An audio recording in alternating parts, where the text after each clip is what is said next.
شکر پروردگار کا، اس نے مجھے اور آپ کو بریلوی بنایا، ہمیں اور آپ کو سنی بریلوی بنایا ہے۔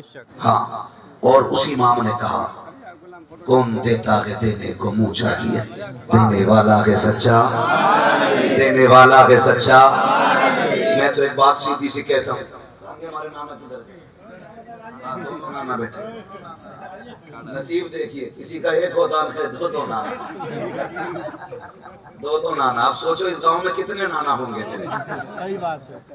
میں پہلے بھی یہاں آ چکا ہوں ابتدائی دور میں، الحمدللہ آج بھی ہے، اور آپ نے ثابت کر دیا کہ رشتہ دار ہی ہوتے ہیں، سمجھ رہے ہیں؟ اللہ آپ کو سلامت رکھے۔ میں زیادہ سختی نہیں کروں گا، اگر آپ بول سکتے ہیں تو سر نہ ہلائیں، زبان چلائیں۔ امام احمد رضا کا یہ احسان عظیم ہے کہ ہمیں دنیا کی چوکھٹوں سے اٹھا کے ایک مدینے والے کی چوکھٹ پہ رکھا۔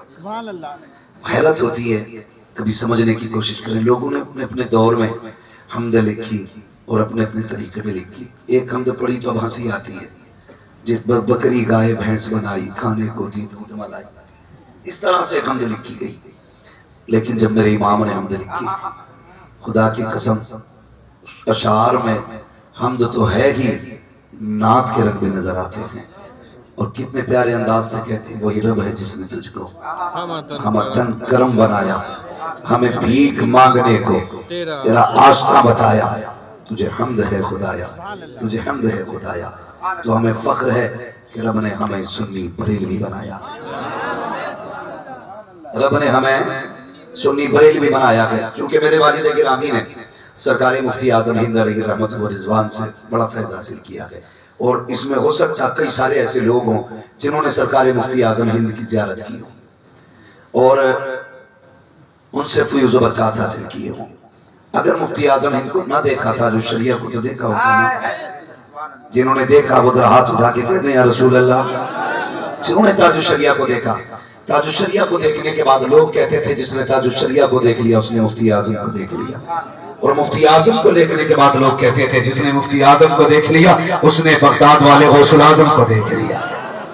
یہ شان سرکار مفتی اعظم ہند علیہ رحمت و رضوان کی ہے۔ عزیزان ملت اسلامیہ، اگر میں ادھر چلا تو وقت زیادہ ہو جائے گا، بس ستارے توڑ کر رک جاؤں یہ ممکن نہیں مجھ کو، میری راہ طلب کو آسماں کے پار جانا ہے۔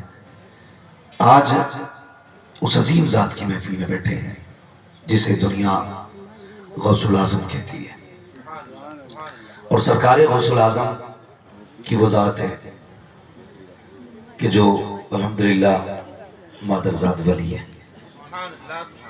مادرزاد ولی ہے، اور عالم ارواح میں بھی آپ ولی تھے۔ یہ شان سرکار غوث پاک کی ہے۔ دنیا میں تشریف لائے، آپ غور فرمائیے گا، سرکار غوث پاک خود فرماتے ہیں کہ میں گھر سے کھیلنے کے لیے نکلا تو گھر کے باہر بچے کھیل رہے تھے، بچے، اور آپ تو جانتے ہیں بچپن کتنا عجیب ہوتا ہے، سارے لوگ بچپن کی منزل سے گزرے، کہنے لگے بچے کھیل رہے تھے اور انہوں نے ایک بیل کو گھیر رکھا تھا چاروں طرف سے۔ بچے اگر شیر کو گھیر لیں تو شیر کو نہیں جانے دیتے، کیونکہ بچپنا تو بچپنا ہوتا ہے۔ بیل کو گھیر رکھا، سرکار غوث پاک فرماتے ہیں کوئی بچہ نہ اس کی پونچھ پکڑتا، کوئی پیر کھینچتا، کوئی کان کھینچتا، کوئی ناک پکڑتا بیل کی، کوئی گردن میں ہاتھ ڈالتا۔ فرماتے ہیں ہم نے بھی اس کی دم پکڑ لی، کہتے ہیں سب کھیل رہے تھے، ہم نے پونچھ پکڑی نا، بیل گھوم کے میری طرف دیکھ کے کہنے لگا عبدالقادر تم تو ایسا نہ کرو، تمہیں تو اس کے لیے پیدا نہیں کیا گیا، تمہیں تو اس کے لیے پیدا نہیں کیا گیا۔ کہتے ہیں میں گھبرایا اور پھر دوڑ لگائی گھر کی طرف، گھر گیا، کہتے ہیں گھبرا کے میں چپکے سے اندر لیٹ گیا سہم کے، کہتے ہیں جیسے لیٹا مجھے آواز آ رہی تھی لبیک اللہم لبیک لبیک اللہم لبیک لا شریک لک لبیک۔ کہتے ہیں مجھے ایسا لگا جیسے یہ آواز میرے گھر کے پیچھے سے آ رہی ہے۔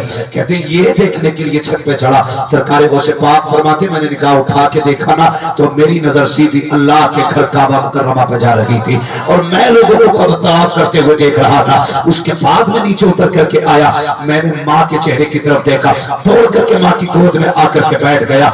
माँ ने कहा लखते जिगर क्या बात है? मैंने कहा अम्मी मुझे ऐसा ऐसा लग रहा है, अभी मुझसे बहन ने बातें की हैं, अभी छत पे गया तो काबा नजर आ रहा था। माँ तो माँ होती है। बेटे को सीने से लगाया, कहा शहजादे परेशान क्यों होते हो? ये तो बात की बात है, अभी तुम दुनिया में आए नहीं थे कि तुम्हारी आमद के ऐलान पहले हो रहे थे। अब्दुल कादिर अभी तुम दुनिया में नहीं आए थे, उससे पहले ही तुम्हारे आने के चर्चे हो रहे थे। अब्दुल कादिर रब ने तुम्हें असीम बनाया है। उसके बाद वह अंदर गई है, माँ ने 40 सिक्के निकाले हैं, कहा शहजादे लखते जिगर नूरे नजर तुम्हारे बाप में जाते जाते 80 सिक्के छोड़े थे, 40 तुम्हारे हैं, 40 तुम्हारे भाई के हैं, लो इसको लेकर के तालीम हासिल करने के लिए जाओ। सरकारी को से पाक माँ का चेहरा देख रहे हैं। माँ ने 40 साल चौड़ा कहा था, ए मेरे लखते जिगर 40 पे तुम्हारा हक है, 40 पे तुम्हारे भाई का हक है, लो 40 तुम लेकर के जाओ। लेकिन याद रखना अब्दुल कादिर, मैं तुम्हारे साथ नहीं आने वाली हूँ, तुम्हें अकेले जाना पड़ेगा। गरीबुल वतनी है, परदेश है, सरकारी को से पाक का बचपन है,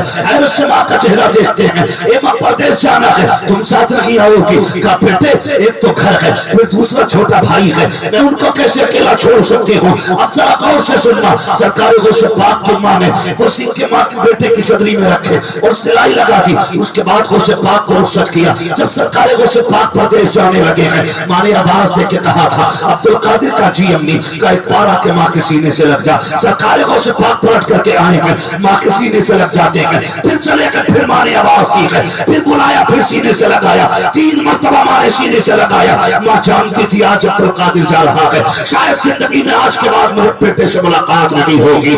माँ तो माँ हुआ करती है साकिब। सरकारी को से पाक चले गए। अम्मा ने हाथ उठा के कहा अब्दुल कादिर का जी अम्मी का जरा हाथ में हाथ धो दे। का क्या बात है, 3 बार सीने से लगा चुकी हो, का हाथ में हाथ धो दे, आज माँ से एक वादा करके चला जा। सरकारी को से पाक आए, माँ के हाथ में हाथ दिया। अम्मी क्या कहना चाहती हो? का वादा कर अब्दुल कादिर, कभी जिंदगी में झूठ नहीं बोलना है, कभी जिंदगी में झूठ नहीं बोलना है। सरकारी को से पाक ने मुस्कुरा के माँ का चेहरा देखा। माँ तेरी इज्जत की कसम, अब्दुल कादिर कभी झूठ नहीं बोलेगा, ये कह के घर से निकले हैं। आप सब जानते हैं, अभी आपने शेर में भी सुना, डाकुओं ने घेरा काफिले पर, सबको लूटा गया। सरकारी को से पाक से पूछा गया बच्चे तेरे पास क्या है? वो से पाक ने क्या कहा था? मेरे पास भी सोने के सिक्के हैं। तलाशी भी कहीं किसी को ना मिले। फिर पूछने वाले ने पूछा है कुछ कहा? हाँ है। सबने तलाशी ली, जब पता न चला सब लूट के वापस आए। सरदार ने कहा सबको लूट लाए हो? कहा हाँ सबका माल ले लिया गया, लेकिन एक बच्चा है जो बता तो रहा है लेकिन निकल कुछ नहीं रहा है उसमें। उसने कहा उसके पास 40 सोने के सिक्के हैं। डाकुओं के सरदार ने कहा था बुला करके लाया जाए। सरकारी को से पाक को बुलाया जाता है।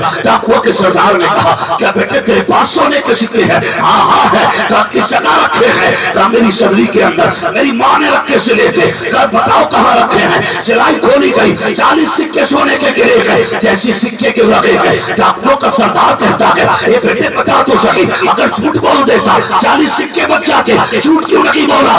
से पाक का लहजा बदला, तेवर चेंज होते हैं और फरमाते हैं नादान मैंने घर से चलते वक्त अपनी माँ से वादा किया था कभी झूठ नहीं बोलना है। अगर झूठ बोल देता 40 सिक्के तो बच जाते, लेकिन माँ से किया हुआ वादा टूट जाता। अब्दुल कादिर ऐसे 40 का लाखों लुटा सकता है, लेकिन माँ से किया हुआ वादा कभी तोड़ नहीं सकता।